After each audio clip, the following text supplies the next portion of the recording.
നമസ്കാരം. SSC GD preparation എല്ലാവരും start ചെയ്തിട്ടുണ്ടെന്ന് തന്നെ വിചാരിക്കുകയാണ്. അപ്പോൾ ഈ ഒരു ദിവസം മുതൽ തന്നെ സ്റ്റാർട്ട് ചെയ്യണമെന്ന് പറഞ്ഞുകൊണ്ട് നമ്മൾ കഴിഞ്ഞ ദിവസം ഒരു സ്ട്രാറ്റജി വീഡിയോ ചെയ്തിട്ടുണ്ടായിരുന്നു. നിങ്ങളെല്ലാവരും കണ്ടിട്ടുണ്ടാവും എന്നാണ് വിചാരിക്കുന്നത്. അപ്പോൾ ഇന്ന് നമുക്ക് ഡിസ്കസ് ചെയ്യാനുള്ളത് 2024, അതായത് കഴിഞ്ഞ വർഷത്തെ SSC GD അതുപോലെ ഇനി വരാനിരിക്കുന്ന SSC GD തമ്മിലൊരു കമ്പാരിസൺ ആണ്. ഇത് വളരെ പ്രധാനപ്പെട്ട ഒരു വീഡിയോ ആണ്. കാരണം കഴിഞ്ഞ വർഷത്തിനോട് ഏതാണ്ട് സിമിലർ ആയിട്ടുള്ള കാര്യങ്ങളാണ് ഇത്തവണ നടക്കാൻ പോകുന്നത്.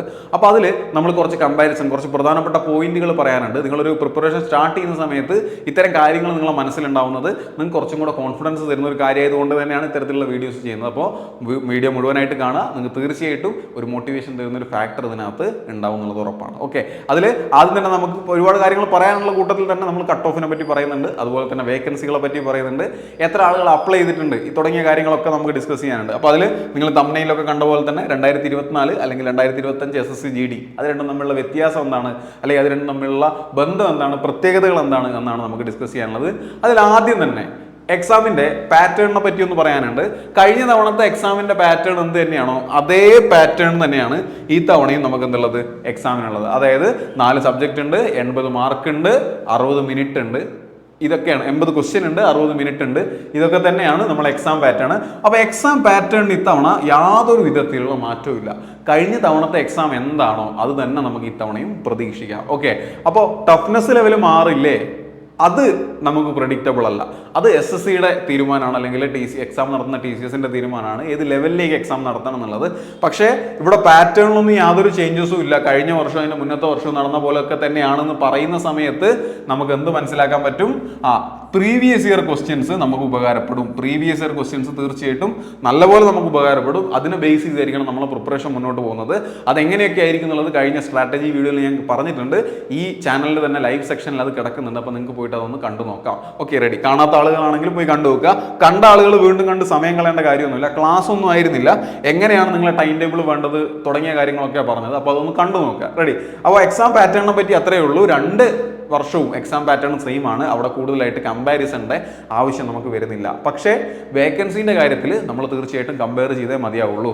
കാരണം കഴിഞ്ഞ വർഷം ഞാൻ എപ്പോഴും പറഞ്ഞിട്ടുണ്ട്, കഴിഞ്ഞ വർഷം തുടക്കത്തിൽ 26,000-നടുത്ത് വേക്കൻസികളാണ് നമുക്ക് തുടക്കത്തിൽ വന്നിട്ടുണ്ടായിരുന്നത്. ഈ 26,000 വേക്കൻസി വന്ന സമയത്ത്, അതായത് ഇതിന്റെ മുന്നേ 2023 നമുക്ക് 50,000-ഓളം 50K 50,000-ഓളം വേക്കൻസി വന്നിരുന്നു. അന്ന് ജനറൽ കട്ട് ഓഫ് അല്ലെങ്കിൽ OBC കട്ട് ഓഫ് അല്ലെങ്കിൽ EWS കട്ട് ഓഫ് ആൺകുട്ടികളുടെതാണ് പറയുന്നത് ഒരു 40 മുതൽ 60 വരെയുള്ള റേഞ്ചിൽ ഇങ്ങനെ നിന്നിട്ടുണ്ടായിരുന്നു. എല്ലാ കട്ട് ഓഫുകളും ഇതിന്റെ ഇടയിൽ തന്നെ ഉണ്ടായിരുന്നത്. ഓക്കെ, അപ്പോൾ ആ സമയത്ത് 50,000 കട്ട് ഓഫ് 50,000 വേക്കൻസി വന്നുകൊണ്ട് തന്നെ ഈ ഒരു കട്ട് ഓഫ് വന്നു. അപ്പോൾ ഒരുപാട് ആളുകൾ ഹാപ്പിയായി. ഇത്രയും കട്ട് ഓഫേ വന്നുള്ളൂ, ഈ പ്രാവശ്യം ഒരുപാട് ആൾക്കാർക്ക് കയറാൻ പറ്റി. അപ്പോൾ അടുത്ത പ്രാവശ്യം ഇത്രയും വേക്കൻസി ഉണ്ടെങ്കിൽ നമുക്ക് കയറാൻ പറ്റും.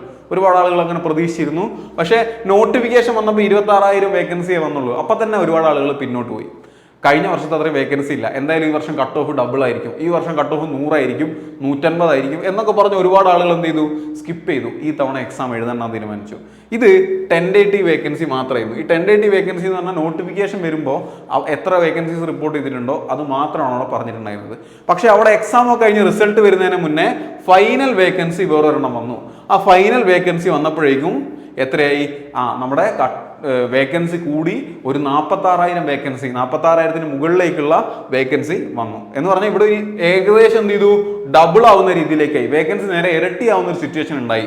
ആ സമയത്ത് പഴയ പോലെ തന്നെയുള്ള കട്ട് ഓഫിലേക്ക് മാറി. 2023 ഏത് കട്ട് ഓഫ് ആയിരുന്നോ ഏതാണ്ട് അതേ കട്ട് ഓഫ്, അതായത് 40 മുതൽ ഒരു 65 വരെയുള്ള കട്ട് ഓഫ്. ആർക്കൊക്കെയാ ഞാൻ 40 മുതൽ 65 വരെ എന്ന് പറയാൻ കാരണം OBC ഉണ്ട്, EWS ഉണ്ട്, അത് തന്നെ എക്സൽ ഏരിയ ഉണ്ട്, ജനറൽ ഏരിയ ഉണ്ട്. എല്ലാം കൂടെ ജനറലിന് 65 വരെയാണ് കട്ട് ഓഫ് പോയിട്ടുള്ളത്. ആ ഒരു മാക്സിമം ലിമിറ്റ് 65, മിനിമം ലിമിറ്റ് ഏതാണ്ട് 40, 30, 35 റേഞ്ചിലൊക്കെ ആയിരുന്നു ഉണ്ടായിരുന്നത്.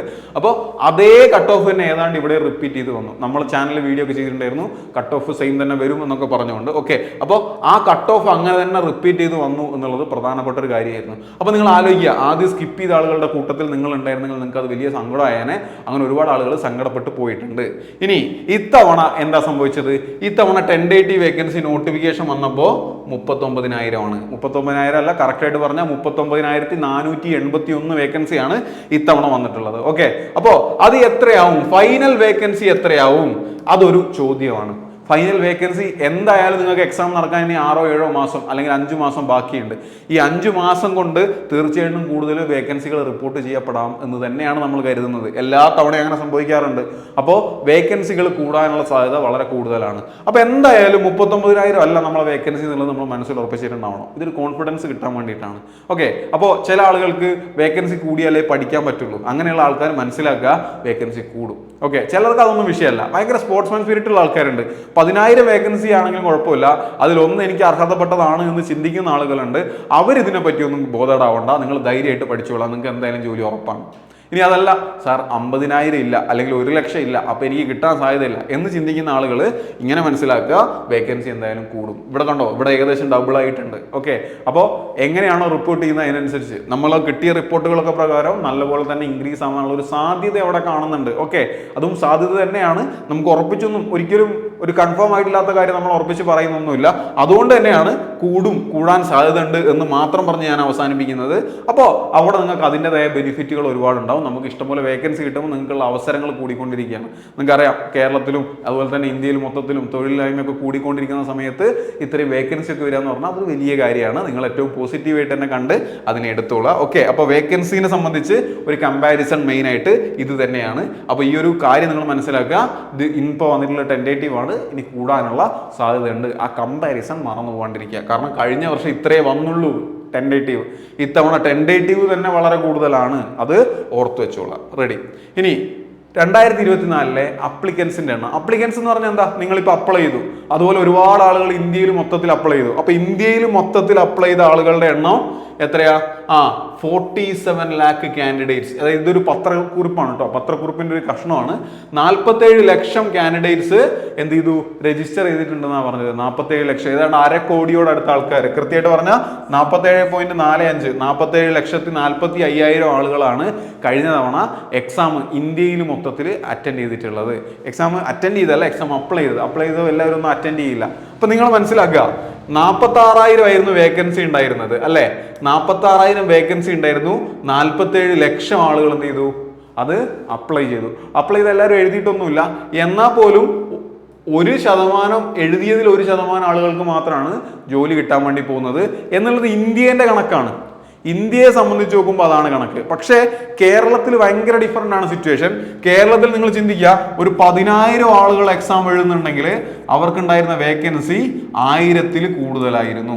ഓക്കെ, ടോട്ടൽ വേക്കൻസി 1000-ൽ കൂടുതലായിരുന്നു കേരളത്തിൽ ഉണ്ടായിരുന്നത്. എന്ന് പറഞ്ഞാൽ നമുക്ക് 10% കൂടുതൽ ആളുകൾക്ക് എന്ത് ചെയ്യാൻ പറ്റും? എഴുതുന്നതിൽ ഏതാണ്ട് 10% ആളുകൾക്ക് ഇവിടെ കിട്ടും. കേരളത്തിൽ സാധ്യത നിങ്ങൾക്ക് കൂടുതലാണ്. കേരളത്തിൽ ഒരുപാട് ആളുകൾ SSC GDന്റെ പിന്നിലല്ല ഇപ്പോഴും ഉള്ളത്. ഓക്കെ, അപ്പോൾ അത് നിങ്ങൾ മറന്നു പോകരുത്. ഒരു പ്രധാനപ്പെട്ട കാര്യമാണ്, കൃത്യമായി ഓർത്തു വെച്ചോളാം. ഇന്ത്യ മൊത്തത്തിൽ നോക്കുമ്പോൾ പലർക്കും പല സംസ്ഥാനങ്ങളിലും കുട്ടികൾ കഷ്ടപ്പെടുകയാണ്. ചില സ്ഥലങ്ങളിലെ കട്ട് ഓഫ് നിങ്ങൾക്ക് കണ്ടാൽ മനസ്സിലാവും, 100-ന് മുകളിൽ തന്നെയാണ് പലയിടങ്ങളിലും കട്ട് ഓഫ്. പക്ഷെ നിങ്ങൾക്ക് അങ്ങനെ ഇല്ല എന്നുള്ളത് ഇവിടെ കോമ്പറ്റീഷൻ കുറവായതുകൊണ്ടാണ്. അപ്പോൾ നിങ്ങൾക്ക് നല്ലൊരു അവസരമാണ്. ഈ കഴിഞ്ഞ തവണത്തെ അപ്ലിക്കൻസ് ഇത്ര ഉണ്ടെങ്കിൽ പോലും അതിലും സീരിയസ് ആയിട്ട് പഠിക്കുന്ന ആൾക്കാർ കുറവാണ്. നിങ്ങളുടെ ലിസ്റ്റ് നോക്കിക്കഴിഞ്ഞാൽ ഏതാണ്ട് 3 ലക്ഷത്തോളം ആൾക്കാർ മാത്രമാണ് ക്വാളിഫൈ ആയിട്ടുള്ളത്. അതായത് ഞാൻ പറഞ്ഞു 40 മുതൽ 65 വരെയാണ് ആൺകുട്ടികൾക്ക് ഉണ്ടായിരുന്ന കട്ട് ഓഫ്. ഓരോ എല്ലാം കൂടെ പറയുന്നത് EWS SC ST എന്നൊക്കെ പറഞ്ഞിട്ട് എല്ലാം കൂടെ ഒരു 40 to 65 റേഞ്ചിലാണ് കട്ട് ഓഫ് വന്നത്. ആ കട്ട് ഓഫ് കിടക്കുന്ന 3 ലക്ഷം ആൾക്കാരേ ഉള്ളൂ. 40 എന്നൊക്കെ പറഞ്ഞാൽ വളരെ ചെറിയ മാർക്കാ. അത് ക്വാളിഫൈ ആയ 3 ലക്ഷം ആളുകളെ, 3 ലക്ഷം ആൺകുട്ടികളെ ഇന്ത്യയിലുള്ളൂ. അതായത് 47 ലക്ഷം എഴുതിയതിൽ ബാക്കി ഒരു 44 ലക്ഷം ആളുകൾ വെറുതെ എഴുതിയതാണ്. അപ്പൊ ഇത്തവണയും വരും 50 ലക്ഷം ആൾക്കാർ അപ്ലൈ ചെയ്തു എന്നൊക്കെ പറഞ്ഞിട്ടുള്ള കാര്യങ്ങൾ, വാർത്തകൾ വരുമ്പോൾ നിങ്ങൾ ടെൻഷൻ ആവണ്ട. അവിടെയും നിങ്ങൾ ഇത്രയും ഓർത്താൽ മതി, ഇത്രയും ചെറിയ മാർക്ക് വാങ്ങാൻ പോലും കഴിവുള്ള ഒരു, അല്ലെങ്കിൽ അതിനുവേണ്ടി പഠിക്കുന്ന ഒരു 2-3 ലക്ഷം ആളുകളെ ഉണ്ടാവുള്ളൂ. അതിൽ തന്നെ ഒരു 50,000 ആളുകൾക്കായിരിക്കും ജോലി കിട്ടാൻ പോകുന്നത്. ഓക്കെ, അപ്പൊ ആദ്യം നിങ്ങൾ ആ 3 ലക്ഷം ഏറ്റവും നന്നായിട്ട് പഠിച്ചു തുടങ്ങുന്ന 3 ലക്ഷത്തിലേക്ക് എത്തുക എന്നുള്ളത് നിങ്ങളുടെ ഉത്തരവാദിത്വമാണ്. അതിന് സപ്പോർട്ട് ചെയ്യാൻ വേണ്ടിയിട്ടാണ് ഇത്തരം വീഡിയോകൾ ചെയ്യുന്നത്. അപ്പോൾ തീർച്ചയായിട്ടും ഒന്ന് ലൈക്ക് ചെയ്യാനൊക്കെ ഒന്ന് മറന്നു പോകാണ്ടിരിക്കുക, പ്രധാനപ്പെട്ട കാര്യമാണ് കേട്ടോ. അതുകൊണ്ടാണ് പറഞ്ഞത്. ഓക്കെ, അപ്പോൾ ഈ അപ്ലിക്കൻസിനെ നിങ്ങൾ ഭാവിയിൽ കാണുമ്പോൾ ടെൻഷൻ ആവരുത്. 2025 ഇത്ര വന്നു എന്ന് പറയുമ്പോൾ അതിന് പോസിറ്റീവായിട്ട് കണ്ടോളുക. എല്ലാവരും പഠിക്കാൻ പോകുന്നില്ല, വളരെ കുറച്ച് ആളുകളെ പഠിക്കുള്ളൂ. നിങ്ങൾ തന്നെ നോക്കിയാൽ മതി. നമ്മളെ ക്ലാസ്സുകൾ ലൈവ് വരുന്ന സമയത്ത് ഇത്തരത്തിലുള്ള വീഡിയോസ് വരുമ്പോൾ അത് കാണാൻ ഒരുപാട് ആൾക്കാർക്ക് താല്പര്യമാണ്. പക്ഷേ ലൈവ് ക്ലാസ്സുകൾ വരുമ്പോൾ ആ ലൈവ് അറ്റൻഡ് ചെയ്യാനും സംശയം ചോദിക്കാനും നമ്മൾ ഒരുപാട് ആളുകൾ കാണാറില്ല. വളരെ ലിമിറ്റഡ് ആയിട്ട് ഒരു 100 പേരൊക്കെ വരും, അവർ ഇരുന്ന് കണ്ട് പഠിച്ച് പോകും, അത്രയേ ഉള്ളൂ. അതിനപ്പുറത്തേക്കൊന്നും ആളുകൾ ലൈവ് ക്ലാസ്സുകൾ കാണാൻ വേണ്ടി വരാറില്ല. എന്ന് പറഞ്ഞാൽ അതിനർത്ഥം അത് തന്നെയാണ്, വളരെ കുറച്ച് ആളുകളെ പഠിക്കുന്നുള്ളൂ. അപ്പോൾ നിങ്ങൾക്ക് നല്ലൊരു അവസരമാണുള്ളത്. 50 ലക്ഷം ആളുകളുണ്ടെങ്കിൽ അതിൽ വളരെ കുറച്ച് ആൾക്കാർ മാത്രമേ പഠിക്കുന്നുള്ളൂ. ആനയോളം വലുപ്പത്തിൽ ആൾക്കാരുണ്ടെങ്കിലും ആനപ്പിണ്ടത്തോളം വലുപ്പത്തിൽ ആൾക്കാർ മാത്രമേ പഠിക്കുന്നുള്ളൂ എന്ന് മനസ്സിലാക്കി നിങ്ങൾ ധൈര്യമായിട്ട് പഠിച്ചോളാം. കോമ്പറ്റീഷൻ വളരെ കുറവാണ്, പ്രത്യേകിച്ച് കേരളത്തിലേക്ക് വരുമ്പോൾ നല്ല പോലെ കുറവാണ്. റെഡി? ഓക്കെ. അപ്പോൾ ഞാൻ കമ്പയർ ചെയ്തത് ആപ്ലിക്കൻസിനെ പറ്റിയാണ്. ഇനി നിങ്ങൾ പഠിച്ചു തുടങ്ങണം എന്നൊക്കെ ഞാൻ പറയുമ്പോൾ തന്നെ എവിടെ നിന്ന് പഠിച്ചു തുടങ്ങണം, എങ്ങനെ പഠിച്ചു തുടങ്ങണം എന്നൊക്കെയുള്ളത് വലിയ സംശയങ്ങളാണ്. ഞാൻ പറഞ്ഞു നിങ്ങളോട് സ്ട്രാറ്റജി വീഡിയോ ചെയ്തിട്ടുണ്ട്. ഇനി ഇവിടെ എനിക്ക് ഒരു കാര്യം കൂടെ പറയാനുണ്ട്. അത് നമ്മളെ കോഴ്സിനെ പറ്റിയിട്ടാണ്. നമ്മളൊരു കോഴ്സ് ദിശ അക്കാദമി ഒരു ഓൺലൈൻ കോഴ്സ് നമ്മൾ ആപ്പിൽ സ്റ്റാർട്ട് ചെയ്യുന്നുണ്ട്. ഓൺലൈൻ കോഴ്സ് ആപ്പിൽ മാത്രമല്ല, നമുക്ക് ഓഫ്ലൈൻ കോഴ്സ് ഉണ്ട്. കാലിക്കറ്റ്, അതുപോലെ തന്നെ ട്രിവാൻഡ്രം, കൊട്ടാരക്കര, കൊല്ലം 3 ജില്ലകളിലും നമുക്ക് എന്തുണ്ട്, കൊട്ടാരക്കര ജില്ലയല്ല കേട്ടോ, 3 സ്ഥലങ്ങൾ 4 സെന്ററുകളിലും നമുക്ക് ക്ലാസ്സുകൾ സ്റ്റാർട്ട് ചെയ്തിട്ടുണ്ട് SSCGD-ന്റെ. അപ്പോൾ നിങ്ങൾക്ക് അത് ജോയിൻ ചെയ്യാൻ താല്പര്യമുണ്ടെങ്കിൽ ജോയിൻ ചെയ്യാം, ഇല്ലെങ്കിൽ നിങ്ങൾക്ക് ഓൺലൈൻ ആയിട്ടുള്ള കോഴ്സിലും ജോയിൻ ചെയ്യാം. നമ്മൾ ഓൺലൈൻ കോഴ്സിന്റെ പ്രത്യേകത നമുക്ക് അങ്ങോട്ടും ഇങ്ങോട്ടും ഇന്ററാക്ട് ചെയ്തിട്ട് സംസാരിച്ചുകൊണ്ട് തന്നെ ക്ലാസ്സുകൾ എടുക്കാനും നിങ്ങളെ സംശയങ്ങൾ തീർക്കാനും ഒക്കെ വേണ്ടി പറ്റും. 350 മണിക്കൂറിൽ കൂടുതൽ ക്ലാസ്സുകൾ എടുത്തുകൊണ്ട് നമ്മൾ 3000 രൂപയുടെ ഒരു കോഴ്സാണ് നിങ്ങൾക്ക് ഇൻട്രൊഡ്യൂസ് ചെയ്യുന്നത്. അപ്പോൾ നിങ്ങൾ പഠിച്ചു തുടങ്ങണം സ്ട്രോങ് ആയിട്ട് തന്നെ. ആ പഠിക്കുന്ന 3 ലക്ഷം ആളുകളിൽ, ഏറ്റവും നന്നായിട്ട് പഠിക്കുന്ന 3 ലക്ഷം ആളുകളിൽ ഉണ്ടാവണം, എല്ലാ ദിവസവും പഠിക്കണം എന്നൊക്കെ ഉണ്ടെങ്കിൽ തീർച്ചയായിട്ടും ഈ ഒരു കോഴ്സിൽ ജോയിൻ ചെയ്യാൻ വേണ്ടി ശ്രമിക്കുക. ഇല്ലെങ്കിൽ ഇപ്പോൾ നിങ്ങൾക്ക് സാമ്പത്തികമായിട്ട് ബുദ്ധിമുട്ടുണ്ട് എന്നാണെങ്കിൽ 30-ാം തീയതി വരെ, ഈ വരുന്ന 30-ാം തീയതി വരെ ഈ ഒരു കോഴ്സിന് ഒരു ചെറിയൊരു ഓഫർ ഉണ്ട്. അത് കാരണം തുടങ്ങുന്ന ആളുകളല്ലേ നിങ്ങൾ, തുടക്കത്തിലെ ആവേശമുള്ള അല്ലെങ്കിൽ തുടക്കത്തിലെ പഠിച്ചു തുടങ്ങണം, ഇപ്പോഴേ പഠിച്ചു തുടങ്ങണം എന്നുള്ള ആളുകൾ തീർച്ചയായിട്ടും റിസൾട്ടാണ്. അങ്ങനെ റിസൾട്ട് ഉണ്ടാക്കുന്ന ആളുകൾക്ക് ഒരു ചെറിയ സപ്പോർട്ട് എന്നുള്ള രീതിയിൽ അതുൽ 500 എന്ന് പറയുന്ന ഒരു കൂപ്പൺ കോഡ് നിങ്ങൾ ഉപയോഗിച്ച് കഴിഞ്ഞാൽ നിങ്ങൾക്ക് ഒരു 500 രൂപ കുറവായിരിക്കും. നേരത്തെ ഞാൻ കാണിച്ച ഫീസിനേക്കാളും എമൗണ്ട് കുറച്ചുകൊണ്ട് തന്നെ നിങ്ങൾക്ക് എന്ത് ചെയ്യാൻ പറ്റും, ഈ കോഴ്സ് പർച്ചേസ് ചെയ്യാൻ പറ്റും. അപ്പോൾ നിങ്ങൾ അത് പർച്ചേസ് ചെയ്യാൻ വേണ്ടി ശ്രമിക്കുക. ഇനി ഞാൻ കട്ട് ഓഫിനെ പറ്റി, പ്രീവിയസ് ഇയർ കട്ട് ഓഫിനെ പറ്റി ഡീറ്റെയിൽ ആയിട്ട് പറയാം. ഓക്കെ, നിങ്ങളൊന്ന് ശ്രദ്ധിച്ചോണം. ഇവിടെ ഞാൻ cut off, female cut off 2024 female cut off പറഞ്ഞുതരാം. അതിന് മുന്നേ നിങ്ങൾ ഇതൊന്നും കാണണം. നിങ്ങളെ റിസൾട്ട് വരുമ്പോൾ ഇങ്ങനെയാണ് വരിക. ഈ G എന്ന് പറഞ്ഞാൽ നോൺ നെക്സൽ ഏരിയ അല്ലെങ്കിൽ ജനറൽ ഏരിയ എന്ന് പറയാം. ഇനി N എന്താ, ഇതാണ് നെക്സൽ ഏരിയ കേട്ടോ. നെക്സൽ ഏരിയ ആണ് നിങ്ങൾ ഈ N കാണുന്നത്. അപ്പോൾ നിങ്ങൾ നെക്സൽ ഏരിയയിലുള്ള ആളുകളാണെങ്കിൽ നിങ്ങൾക്ക് ഈ രീതി ഇവിടെയുള്ള കട്ട് ഓഫ് നോക്കിയാൽ മതി. ജനറൽ ഏരിയയിലുള്ള ആളുകളാണെങ്കിൽ നിങ്ങൾ ഇവിടുത്തെ കട്ട് ഓഫ്, നെക്സൽ അല്ലാത്ത സ്ഥലങ്ങളിലുള്ള ആളുകളെയാണ് G എന്ന് പറയുന്നത്. ആ ഏരിയയിലുള്ള ആളുകൾ അവിടുത്തെ കട്ട് ഓഫ് നോക്കിയാൽ മതി. ഇനി നെക്സൽ അല്ലാത്ത ഏരിയയിൽ EWSന്റെ ഇത് എത്ര ആൾക്കാർ ക്വാളിഫൈ ആയി? കേരളത്തിൽ നിന്ന് ആകെ 64 EWSന്റെ ആൺകുട്ടികളാണ് ക്വാളിഫൈ ആയത്. അതായത് പെൺകുട്ടികൾ കേട്ടോ, ആൺകുട്ടികളല്ല പെൺകുട്ടികൾ. 77 മാർക്ക് വാങ്ങിയ പെൺകുട്ടികളെ എണ്ണം 64 താഴെയായിരുന്നു എന്നർത്ഥം. അതാണ് ഞാൻ നേരത്തെ പറഞ്ഞത്, അത്രയും മാർക്ക് വാങ്ങുന്ന ആൾക്കാരുടെ എണ്ണം കുറവാണ്. ഇനി OBC കാൻഡിഡേറ്റ്സ് 152 പേര് ക്വാളിഫൈ ആയി, അവരെ കട്ട് ഓഫ് 104 അത് കുറച്ച് കൂടുതലായിരുന്നു. OBC കാൻഡിഡേറ്റ്സിന് ഇത്തവണ കട്ട് ഓഫ് കുറച്ച് കൂടുതലായിരുന്നു.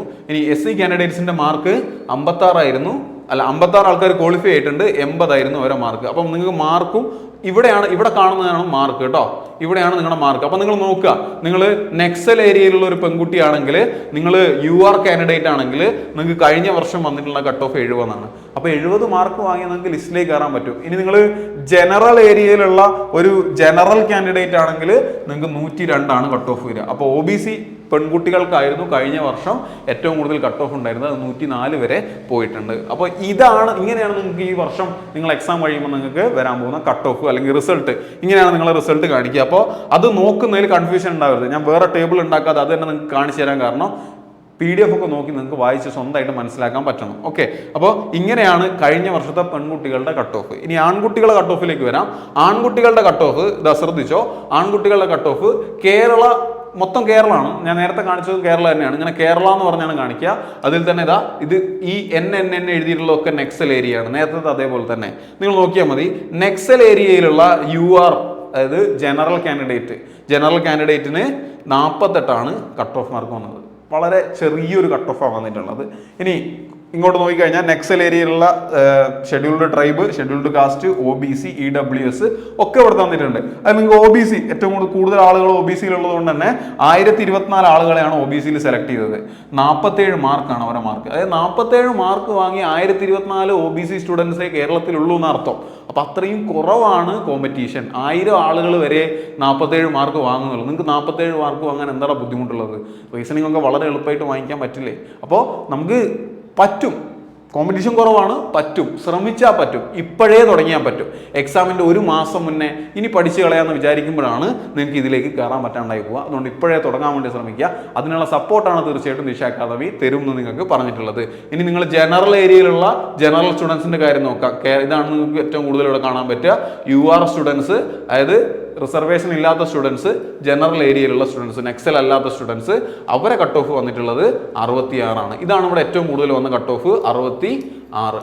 അതാ ഞാൻ പറഞ്ഞ 66. ഇതേ പിന്നെ ഏറ്റവും കുറവ് വന്നിട്ടുള്ളത് നമുക്ക് 36. ESM students 36. അപ്പം ഞാൻ പറഞ്ഞു 40 മുതൽ 65 വരെ അല്ലെങ്കിൽ 40 മുതൽ 66 വരെ റേഞ്ചിലാണ് കട്ട് ഓഫ് നിങ്ങളത് കഴിഞ്ഞ വർഷം നിന്നിട്ടുള്ളത്. അപ്പം ഈ കട്ട് ഓഫ് തന്നെ നമുക്ക് ഇത്തവണയും പ്രതീക്ഷിക്കാം എന്ന് ഞാൻ പറയുന്നില്ല. കാരണം വേക്കൻസി അതിനനുസരിച്ച് മാറാം, വേക്കൻസി ഇനിയും മാറാം. ഇതുവരെ ഫൈനൽ വേക്കൻസി വന്നിട്ടില്ല. ഇതുവരെ നിങ്ങളെ എക്സാം എത്ര ടഫായിരുന്നു, എത്ര ഈസിയാണ് എന്നൊന്നും വന്നിട്ടില്ല. അപ്പോൾ നിങ്ങൾ മനസ്സിലാക്കണം, ഒരിക്കലും നമുക്ക് വരാൻ പോകുന്ന പരീക്ഷേൻ്റെ കട്ട് ഓഫ് പറയാൻ വേണ്ടി പറ്റില്ല. എന്നാൽ പോലും നിങ്ങൾക്ക് എന്ത് ഓർക്കാം, എന്തായാലും കഴിഞ്ഞ വർഷത്തെ കട്ട് ഓഫ് നിങ്ങൾക്ക് ആ ഒരു വേക്കൻസിയിൽ കഴിഞ്ഞ വർഷം എത്ര വേക്കൻസി ഉണ്ടെന്ന് ഞാൻ പറഞ്ഞു. പിന്നെ ആ ഒരു എക്സാമിന്റെ ടഫ്നെസ് എത്ര ഉണ്ടെന്ന് നിങ്ങൾക്ക് അറിയാം, എഴുതിയ ആളുകൾക്കൊക്കെ അറിയാം. വലിയ ബുദ്ധിമുട്ടൊന്നും ഇല്ലാത്ത അത്യാവശ്യം ഒരു മോഡറേറ്റ് ലെവൽ എക്സാം അല്ലെങ്കിൽ കുറച്ച് ഈസി ലെവൽ എക്സാം ആയിരുന്നു നടന്നിട്ടുണ്ടായിരുന്നത്. അങ്ങനെ നടന്നിട്ടുണ്ടെങ്കിൽ ഈ കഴിഞ്ഞ വർഷത്താണ് സെയിം കട്ട് ഓഫ് റിപ്പീറ്റ് ചെയ്യാൻ വേണ്ടി പോകുന്നത്. ഇനി വേക്കൻസി നല്ലപോലെ കൂടുകയാണ്, എക്സാം കുറച്ചും കൂടെ ടഫ് ആവുകയാണ്, കട്ട് ഓഫ് കുറയും. ഓക്കെ, അപ്പോൾ എനിക്കിവിടെ പറയാനുള്ളത്, ഈ അവസാനത്തെ സ്റ്റേജിൽ പറയാനുള്ളത്, ഒരിക്കലും കട്ട് ഓഫിനെ പറ്റി ആരും ബോധേടാവരുത്. കട്ട് ഓഫ് ഇന്നതായിരിക്കും എന്നൊന്നും ആരും സംശയിച്ച് അല്ലെങ്കിൽ ആലോചിച്ചിരുന്ന് ടെൻഷൻ ആവരുത്. അതിനെപ്പറ്റി നമ്മൾ ചിന്തിക്കേണ്ട. അതാണ് എനിക്ക് ഏറ്റവും അവസാനമായിട്ട് പറയാനുള്ളത്. കട്ട് ഓഫ് എത്രയായിരിക്കും എന്നുള്ളത് ചിന്തിച്ച് നിങ്ങൾ ഇരിക്കരുത്. നിങ്ങൾക്ക് വേക്കൻസി എത്രയായിരിക്കും എന്ന് ചിന്തിച്ച് ടെൻഷൻ അടിച്ചാലും കുഴപ്പമില്ല. കട്ട് ഓഫ് എത്രയാണെന്ന് നിങ്ങൾ ചിന്തിക്കാൻ പാടില്ല. കട്ട് ഓഫ് ഇപ്പോൾ നമുക്ക് പറയാൻ പറ്റില്ല. ഒരുപാട് ആളുകൾ ഇനി കമൻറ്റിൽ ചോദിക്കും, ഈ വീഡിയോൻ്റെ കമൻറ്റിൽ തന്നെ ചോദിക്കും, സാർ കട്ട് ഓഫ് എത്രയാണ്, കട്ട് ഓഫ് ഈ പ്രാവശ്യം എത്രയായിരിക്കും? അത് പറയാൻ നമുക്ക് പറ്റില്ല. അത് പറയണമെങ്കിൽ നിങ്ങൾ എക്സാം കഴിയണം. അപ്പോൾ നിങ്ങളും അത് ചിന്തിക്കേണ്ട കാര്യമില്ല. ഏതെങ്കിലും ഒരു ചെറിയ, ഇപ്പം ഞാൻ പറയാണ് 40 കട്ട് ഓഫ്, അപ്പോൾ നിങ്ങൾ എല്ലാവരും നാളെ എന്ത് ചെയ്യും, 40 വേണ്ടി പഠിക്കാൻ തുടങ്ങും. അങ്ങനെ കട്ട് ഓഫ് കയറിയാൽ നിങ്ങൾക്ക് ജോലി കിട്ടാൻ പോകുന്നില്ല. ഈ 40 കട്ട് ഓഫ് കടന്ന് കിട്ടിയ ജോലിയിൽ കയറൂല. ഇനിയും വേറെ നിങ്ങൾ അടുത്ത സ്ക്രീനിങ്ങിൽ അങ്ങ് പുറത്തായി പോകും. അത്രയും ചെറിയ മാർക്കാണെന്നുണ്ടെങ്കിൽ നിങ്ങൾക്ക് ഫൈനൽ ലിസ്റ്റ് വരുമ്പോൾ പുറത്തായി പോകും. അപ്പോൾ ഫൈനലി വേറൊരു കട്ട് ഓഫും കൂടെ വരാനുണ്ട്. ഞാൻ എക്സാമിൻ്റെ കട്ട് ഓഫിനെ പറ്റി മാത്രമാണ് പറയുന്നത്. ഫിസിക്കലും മെഡിക്കലും കഴിഞ്ഞിട്ട് വീണ്ടും ഒരു കട്ട് ഓഫും കൂടി വരാനുണ്ട്. അപ്പോൾ ഈ ഒരു കട്ട് ഓഫിനെ പറ്റിയൊന്നും നിങ്ങൾ ചിന്തിക്കരുത്, ഇതൊന്നും ആണെന്ന് പ്രതീക്ഷിക്കരുത്. നിങ്ങൾ സച്ചിനെ പോലെ എപ്പോഴും 100+ അടിക്കും എന്നുള്ളൊരു പ്രതീക്ഷയിൽ തന്നെ ആ ഒരു എയിം വെച്ചിട്ട് തന്നെ പഠിക്കുക. ആ 100 ആയിരിക്കണം നമ്മളെ എയിം. അപ്പോൾ 100 നമുക്ക് നേടാൻ വേണ്ടി പറ്റുമോ? പറ്റും. നമ്മളെ ദിശ അക്കാദമി, ദിശ ആർമി എക്സാം എന്ന് പറഞ്ഞൊരു യൂട്യൂബ് ചാനലുണ്ട്. നിങ്ങൾ ആ ചാനൽ ഒന്ന് ചെക്കൗട്ട് ചെയ്ത് നോക്കുക. ദിശ ആർമി എക്സാംസ് കേട്ടോ, വളരെ ഇമ്പോർട്ടൻ്റ് ആയിട്ടുള്ളൊരു കാര്യമാണ് ദിശ ആർമി എക്സാംസ്. ഈ ചാനലിൽ നമ്മൾ ഒരുപാട് ക്ലാസ്സസ് അപ്ലോഡ് ചെയ്തിട്ടുണ്ട്.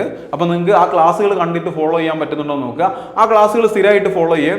കഴിഞ്ഞ ദിവസം ഞാൻ ഷെയർ ചെയ്തിട്ടുള്ള സ്ട്രാറ്റജി അത് കൃത്യമായിട്ട് ഫോളോ ചെയ്യുകയും ചെയ്താൽ ഈസി ആയിട്ട് നിങ്ങൾക്ക് 100 മാർക്കിൽ കൂടുതൽ സ്കോർ ചെയ്യാൻ വേണ്ടി പറ്റും. അപ്പോൾ ആ 100 മാർക്ക് സ്കോർ ചെയ്യുക എന്നുള്ളതായിരിക്കണം നിങ്ങളുടെ ലക്ഷ്യം. ഏറ്റവും നല്ല പോസ്റ്റ് വാങ്ങുക എന്നുള്ളതായിരിക്കണം നിങ്ങളുടെ ലക്ഷ്യം. ആ ഒരു ലക്ഷ്യം നിറവേറ്റാൻ നിങ്ങളെ കൊണ്ട് സാധിക്കട്ടെ എന്ന് മാത്രമാണ് ഇപ്പോൾ ആശംസിക്കുന്നത്. അപ്പോൾ എല്ലാവരും നന്നായിട്ട് തന്നെ പഠിക്കാൻ വേണ്ടി ശ്രമിക്കുക. എല്ലാവരും നന്നായിട്ട് നല്ല പോസിറ്റീവായിട്ട് പഠിക്കാൻ വേണ്ടി ശ്രമിക്കുക. കട്ട് ഓഫിന് വേണ്ടി മാത്രം പഠിച്ചു കഴിഞ്ഞാൽ പലരും വീണുപോയതുപോലെ നമ്മളും വീണു പോവും. അങ്ങനെ വീണു പോകാണ്ടിരിക്കട്ടെ. അപ്പോൾ എല്ലാവർക്കും all the best and thank you.